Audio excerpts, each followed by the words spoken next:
जोहार किसान भाइयों, मेरा नाम सुमित कुमार है और आप सभी के सामने एक नए वीडियो के साथ प्रस्तुत है। आज का हम ग्रीन ग्राम के बारे में पढ़ेंगे।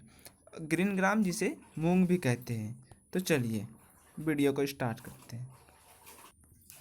ग्रीन ग्राम जिसे मूंग बीन भी कहते हैं और इसका साइंटिफिक नेम विग्ना रेडिएटा है। ओरिजिन इसका इंडिया है और सेंट्रल एशिया। फैमिली इसका फावासिएई है। ऑर्डर इसका फाबलेस। ये जनरली इसका फ्लावर जो है येलोइश कलर का होता है और इसमें ग्रेन्स पाए जाते हैं। देखा जाए इसका इकोनॉमिक इम्पोर्टेंस का तो यह बहुत ही प्रोटीनेबल क्रॉप है जिसमें 24% प्रोटीन पाया जाता है और इसके साथ साथ इसमें बहुत सारे खूबियां हैं, जैसे कि नाइट्रोजन फिक्सेशन करना और शॉर्ट ड्यूरेशन होने के कारण इसका उत्पादन भी अच्छा से हो जाता है। यह हाईली सोर्स इन प्रोटीन होता है जो कि सभी के लिए बहुत ही फायदेमंद होता है। अब न्यूट्रिएंट वैल्यू मतलब उसमें क्या क्या पोषक तत्व है। Protein 24%, fat 1.3%, mineral 3.5%, fibre 4.1%, carbohydrate 56%, calcium भी इसमें लगभग 124 mg पर 100 सीड में पाया जाता है, phosphorus 326 mg, iron 7.3 mg, calorific value लगभग 334 किलो कैलकुल, मॉइस्चर लगभग 10% पाया जाता है। अब आते हैं कि इसमें कौन कौन से एरिया में इसको उगाया जाता है। यह जनरली मध्य प्रदेश, कर्नाटका, आंध्र प्रदेश, महाराष्ट्र, तमिलनाडु, राजस्थान, उड़ीसा, गुजरात जैसे राष्ट्रों में ही उगाया जाता है। अब आते हैं कि ग्रीन ग्राम को उगाने के लिए किस तरह का सॉइल चाहिए। तो इसमें सैंडी सॉइल चाहिए, सैंडी लोमी सॉइल, और जिसका पीएच वैल्यू 6 से 6.5 होना चाहिए। और इसका अगर क्लाइमेट बात करेंगे तो 28 से 35 डिग्री बहुत ही अच्छा होता है, लेकिन इसके फ्लावर टाइम 22 से 30 डिग्री होना चाहिए और इसके रिप्रोडक्टिव फेज में 35 डिग्री के आसपास टेम्परेचर यानी क्लाइमेट होना चाहिए।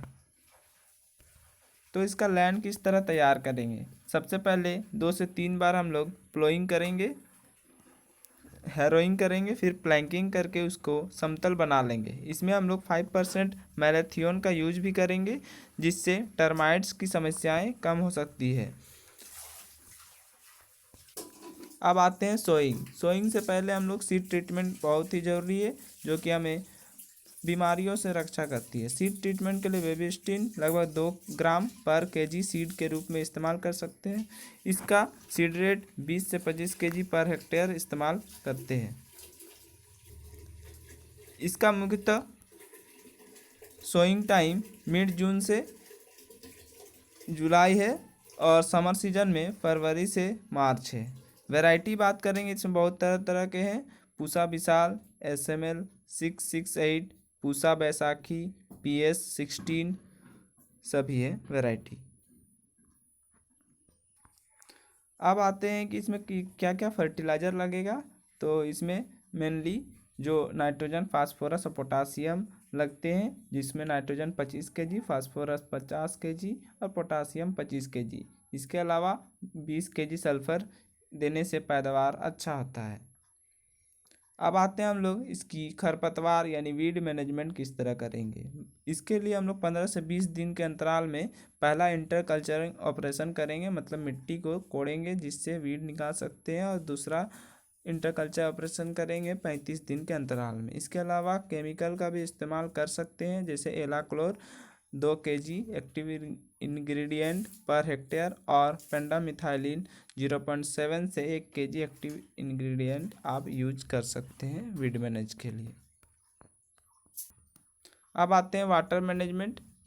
मूंग जो मेनली खरीफ क्रॉप में उगाया जाता है, इसलिए इसको इरिगेशन उतना ज़रूरी नहीं है, but in the critical growth stage आप 3 से 5 इरिगेशन फैसिलिटी दे सकते हैं। इसमें डिफरेंट तरह के क्रॉपिंग सिस्टम अपना सकते हैं, जैसे मेज के बाद वीड, ग्रीन ग्राम इस तरह का एक, फिर अगला है मेज, अर्ली पोटैटो, फिर मेज, वीट और ग्रीन ग्राम ये। और इसके अलावा इंटर क्रॉप कर सकते हैं, मतलब ग्रीन ग्राम के साथ आप पिजन पी और मेज का भी इंटरक्रॉप कर सकते हैं। अब आते हैं कि इसमें क्या क्या इंसेक्ट पेस्ट लगेंगे। तो इसमें हैरी कैटरपिलर, पॉड बॉरर ये सभी लगेंगे। हैरी कैटरपिलर जिसका बहुत सारे भुआ पिल्लू भी बोलते हैं और इसे बहुत सारे सघन क्षेत्र में हो जाते हैं। इसके स्प्रे करेंगे हम लोग डस्टिंग ऑफ 2% मेटेलॉक्सिक डस्ट 20 से 25 kg पर हेक्टेयर। और पॉड बोरर जिसका इंडोसल्फान हम लोग 2 मिलीलीटर पर लीटर ऑफ वाटर के रूप में हम लोग इस्तेमाल करेंगे इसके बचाव के लिए। अब आते हैं कि कौन कौन सी बीमारी लगती है। तो पहला है येलो मोज़ेक वायरस, जिसके बचाव के लिए हम लोग स्प्रे करेंगे 0.1% मालाथियन 2 टाइम 10 दिन के अंतराल में। इसके अलावा लीफ स्पॉट जिसका कंट्रोल के लिए हम लोग मैनकोजेब 2 ग्राम पर लीटर वाटर के रूप में इस्तेमाल करेंगे। लीफ कर जिसमें हम लोग कंट्रोल के लिए स्प्रे करेंगे 0.1% मेटे स्पॉट। अब आते हैं इसका हार्वेस्टिंग। इसका हार्वेस्टिंग जब ये पूरी तैयार हो जाता है, मैच्योर हो जाता है, तो इसका हम लोग पॉड को तोड़ लेते हैं और फिर इसको हार्वेस्ट करके एक सेपरेट जगह में रख लेते हैं। इसके बाद इसके ऊपर हम लोग डंडा या फिर गाड़ी चढ़ाते हैं जिससे ग्रेन्स और जो पॉड है वो अलग हो जाता है, और फिर विनोइंग करते हैं जिससे ग्रेन हमें आसानी से मिल जाता है। और इसका लगभग यील्ड 8 से 10 क्विंटल पर हेक्टेयर एक हेक्टेयर में होता है। तो इसी के साथ मेरा नाम सुमित कुमार। आप सभी को मेरे इस चैनल के लिए धन्यवाद। जोहार।